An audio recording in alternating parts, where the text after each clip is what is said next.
As most of you know, I took all of my blonde hair extensions that were sewn in, I took them out of my hair.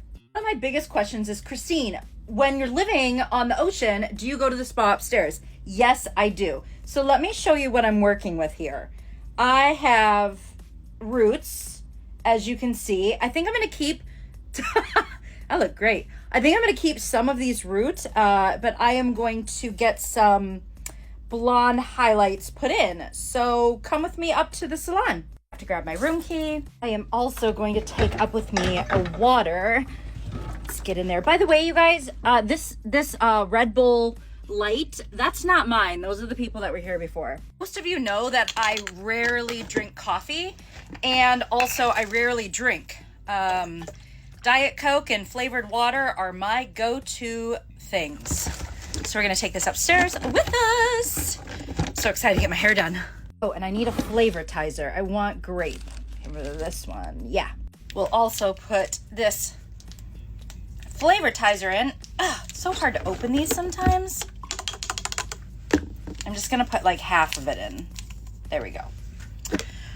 Bam, let's go.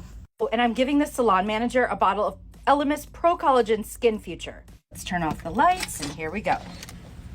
I've been taking this supplement for my skin every day, but I had an extra bottle. So we're in the spa and look at how beautiful the view is. You can sit here and get your hair done, look out in the ocean. Here are the dryers and of course pedicures and manicures over this way. Look who came to visit me in the spa. Hi, ladies. I'm getting more blonde in my hair. Sound good? And I'm not gonna have a haircut today. No haircut for you. Got it. Pete's going actually tonight to dinner with the guys. Pete's keeping watch over here. Maybe I make my office here. Yeah. And look who else came to see me. We're going blonder. Hey. We're doing a full head, and it's a lot of hair to get through. Hi. By the way, that was Evelyn. Blonde looks so good. She did such a great job. What do you all think? What do you think, Mom? Looking good. Looking good. Yes. She sat with me and read her book while I got my hair done.